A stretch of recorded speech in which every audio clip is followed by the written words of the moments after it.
Class 7, you have already read about the financial experiments of Muhammad bin Tughlaq.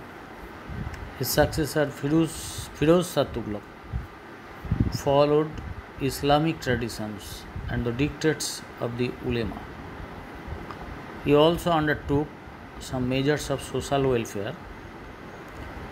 He reformed the revenue system. He collected only those taxes which were sanctioned by Islam. Un-Islamic taxes were withdrawn. Firoz Shah built many cities, mosques, madrasas, hospitals and gardens. He introduced the system of monetary grants to help the poor. He opened a new department to solve the unemployment problem. He improved the irrigation system to develop agriculture. New canals were dug.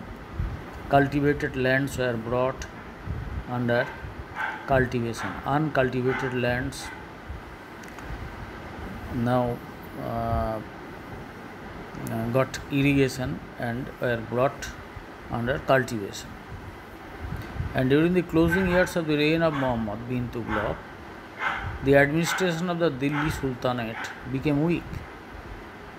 Frequent revolts against the central government led to the rise of a number of regional powers. Of them, the Ilyas Shahi and Hussain Shahi dynasties of Bengal and the Vijayanagar and the Bahmani kingdoms of the Deccan deserve special mention. In 1342, Shamsuddin Ilyas Shah occupied the throne of Lakhnauti. He united the three principal kingdoms of Lakhnauti, Satgaon and Sonargaon and started the independent Ilyas Shahi rule in Bengal. He also included East Bengal and Kamrup. Kamrup means Assam within his territory. At that time, Firoz Shah was the Sultan of Delhi. Firoz captured Pandua, the capital of Ilyas Shah. When Firoz Shah attacked Pandua, Ilyas Shah took shelter in the Egdalia fort. This fort no longer exists today. The fort was surrounded by two tributaries of the river Ganges.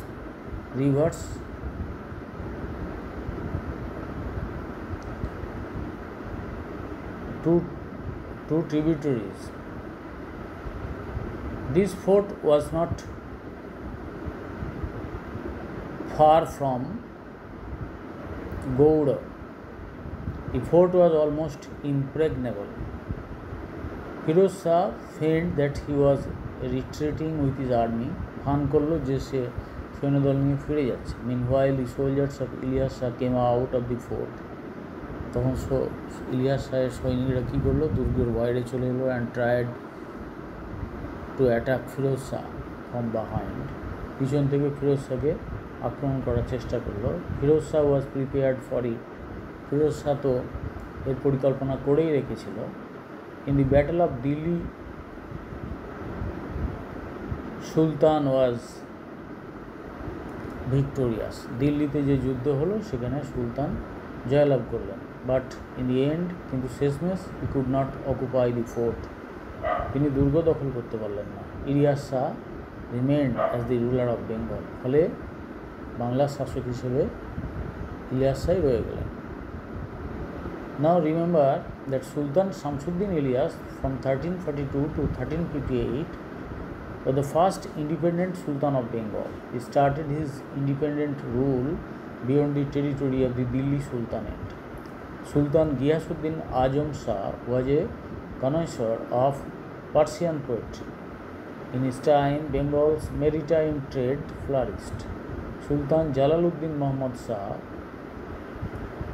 from 1415 to 1416, 1415 to 16 and 1418 to 1433 was by birth a Hindu. Sultan Jalaluddin Muhammad Shah, he was a Hindu and convert. He adopted Islam. During his period, the capital of Bengal shifted from Hazrat Pandua in Malda to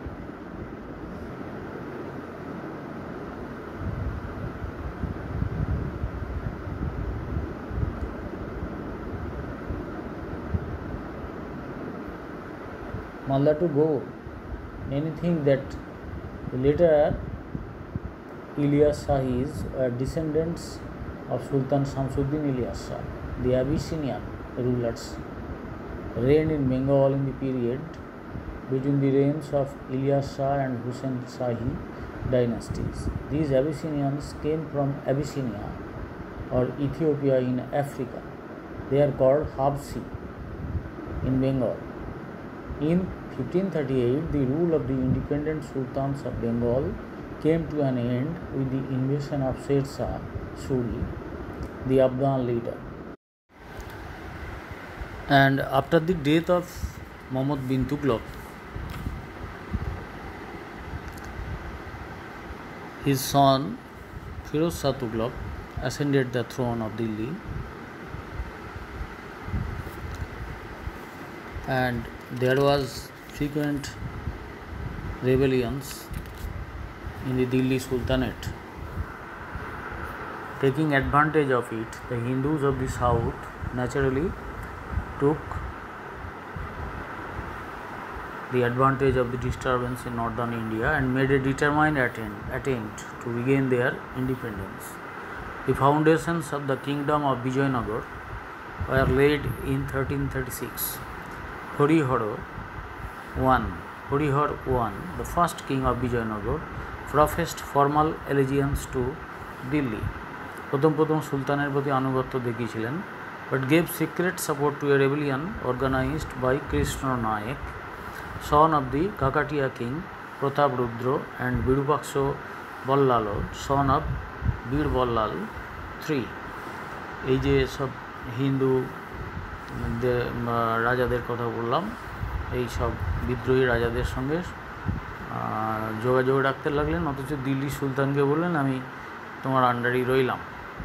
This rebellion probably took place in 1343 to 1344, but no serious opposition was offered by the Sultan's officer in the Deccan to the growing menace of Hindu insurrection. And you have known that from Delhi, the capital of Muhammad bin Tughlaq was shifted from Delhi to Devagiri, and the Sultan made Kutluk Khan. The Sultan entrusted the government of Devagiri to his tutor Kutluk Khan,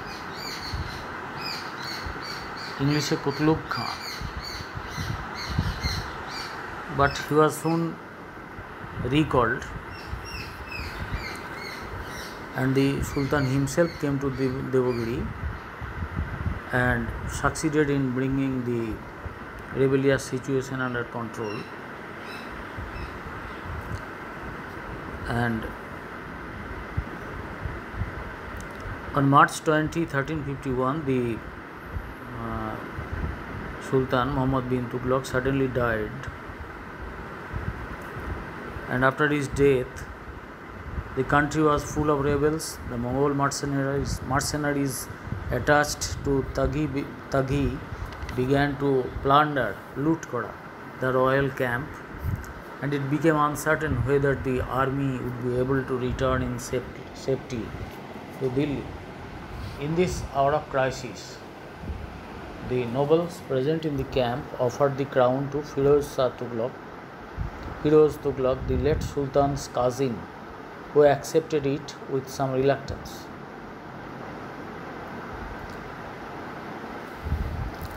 Firoz was the son of Rajab, Ghiyasuddin Tughlaq's younger brother. His mother was the daughter of a Rajputri.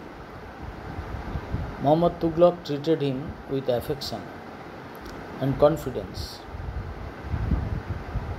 but he lacked ambition, courage, and ruthless zeal for war. which was a necessary qualification for kingship in those age, in those era. Though the contemporary chroniclers, historians, Barani and Afif described him as an ideal Muslim ruler, but it is a fact that he was not competent enough to rule his kingdom, and soon after his accession, Firoz decided to bring Bengal once more under his control, under the control of Delhi. Shamsuddin Ilyas Shah, a foster brother of Ali Mubarak, independent ruler of North Bengal, had carved out an independent principality in South Bengal. In 1342, this adventurer occupied Lucknowti, and in 1352 he overthrew Ikhtiaruddin Ghazi Shah of Eastern Bengal, the son of Fakhruddin. When Ilyas invaded Tirhut and the Sultan marched against him as the head of a large army in November 1353, on the Sultan's approach, Ilyas took shelter in the strong fort of Ekdala, now in Dinajpur district. Unable to capture Ekdala, the Sultan retreated, ফিরে চলে গেলেন, পশ্চাৎ অপসরণ করলেন, reaching Delhi in September 1354. But in 1359, he again proceeded against Bengal at the request of Jafar Khan, the son-in-law of Fakhruddin of Eastern Bengal.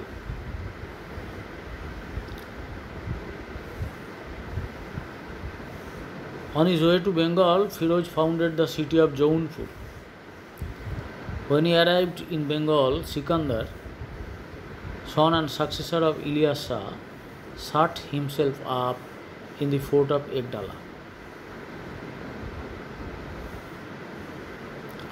After a long siege, which was unsuccessful as the siege of 1354, Sikandar agreed to surrender Sonargaon to Jafar Khan and conciliated the Sultan by valuable gifts.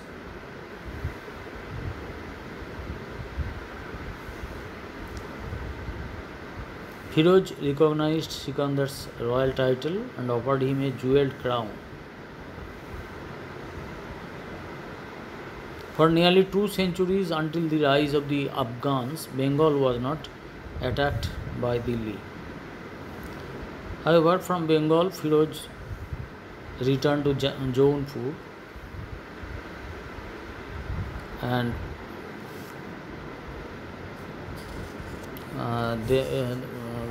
on the way Jaunpur, after a brief halt, he led an expedition to Jajnagar in Odisha. The Hindu king of Jajnagar fled from his capital. Firoz occupied Puri and plundered the Jagannath temple. The idol of Jagannath was either thrown into the sea or taken to Delhi and desecrated.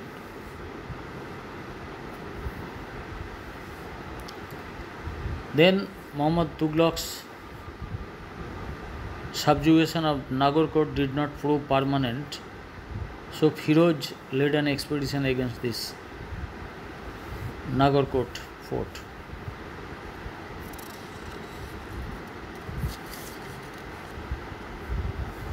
And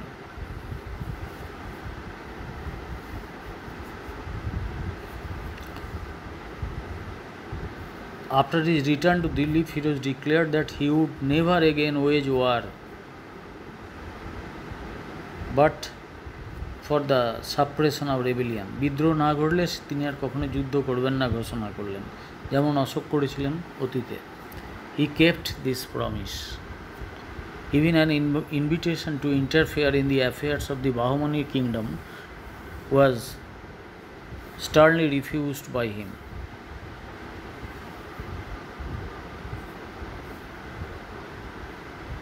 Firoz introduced many changes in the system of administration, which are described in some detail in a contemporary work, Afif's Tariq-e-Firoz Shahi. এই আফিফ বলে একজন biographer, যিনি তারিক-ই-ফিরোজ শাহী বলে বই লিখেছেন, সেই বই থেকে আমরা ফিরোজ শাহ তুগলকের অনেক কথা জানতে পারি।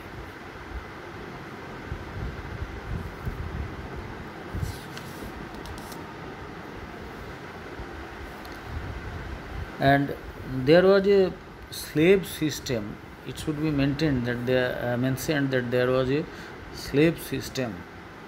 The number of slaves was steadily growing during the Delhi Sultanate. In the Sultan's palace there were 40,000 slaves. কৃতদাস, মানুষকে কিনে আনা হয়েছে গরু ছাগলের মতো বা বন্দি করে আনা হয়েছে। And the number of slaves in all parts of the empire was estimated to be 1,80,000. A separate department was established for the proper management of the slaves. Slavery had become a potential source of danger to the empire. কিন্তু এই যে স্লেভগুলোকে পোষা হয়েছে এইভাবে এবং তাদেরকে ঠিক মতন প্রতিপালন না করা, তারপরে ওই স্লেভরাই ক্রমশ দিল্লি সুলতানেটের পক্ষে বিপজ্জনক হয়ে উঠল।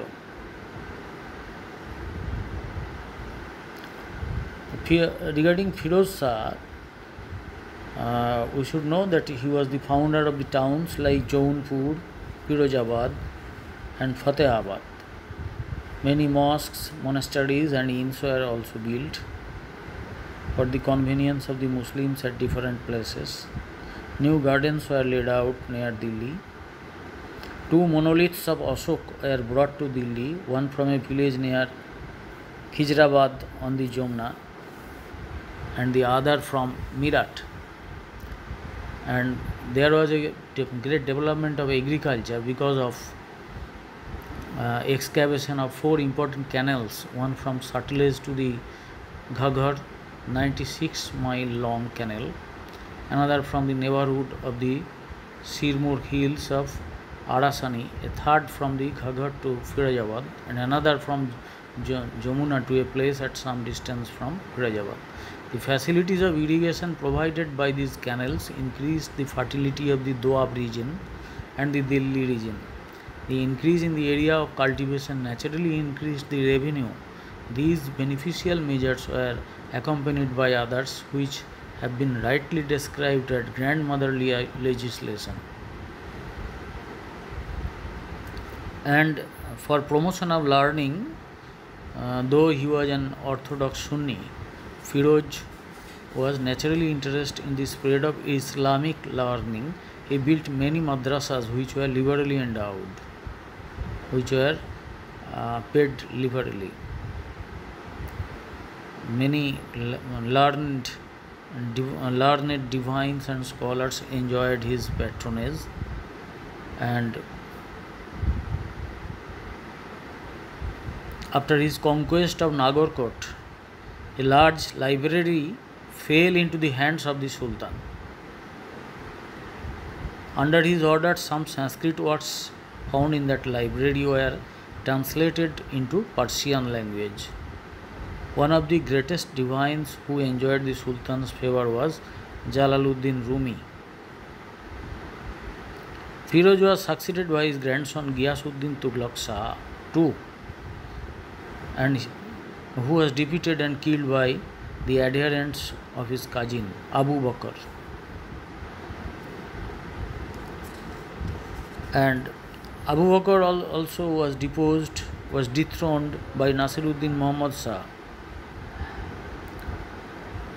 And this type of throning and ascending of throne and dethroning was continuing at the time when the Sultanate of Delhi was on the brink of dissolution.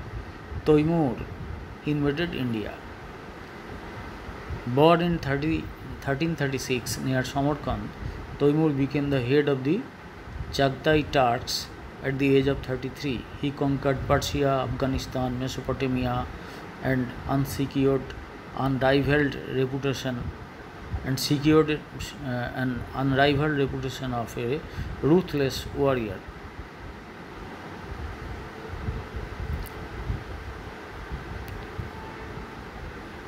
Toimur's army invaded Delhi and plundered the whole city.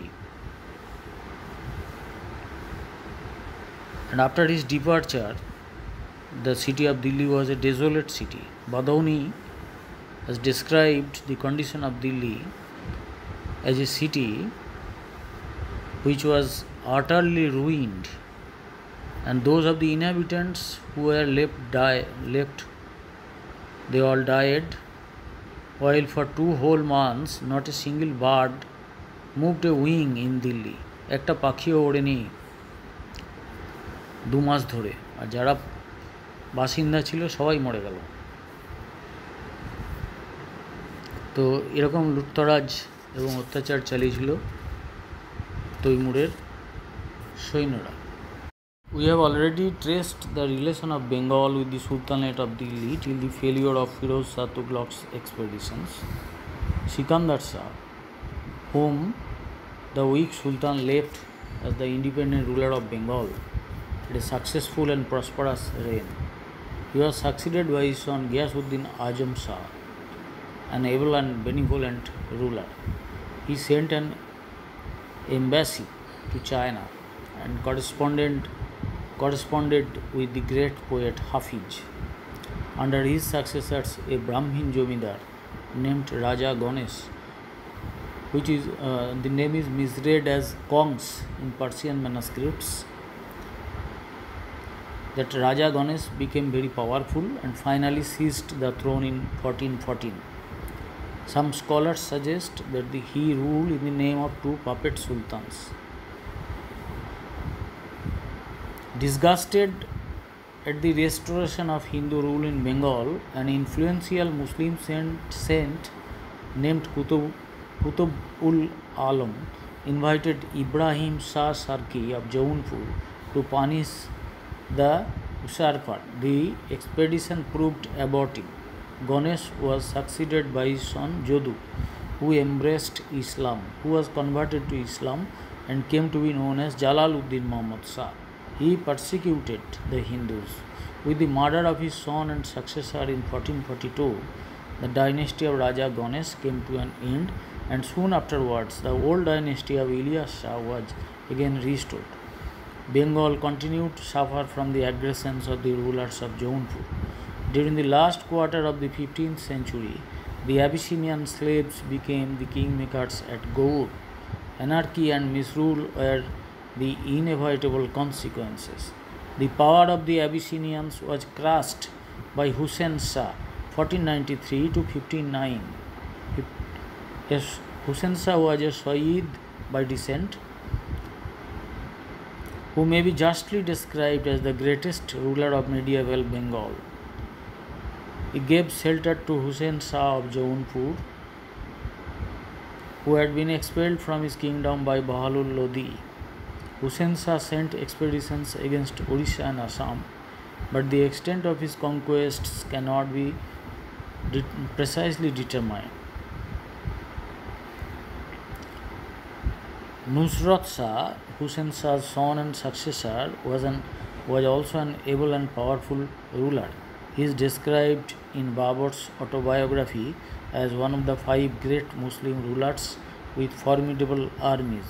He conquered Tirhut, gave shelter to many Afghan nobles who had left Delhi after the Battle of Panipat, and established diplomatic relations with Bahadur Shah of Gujarat.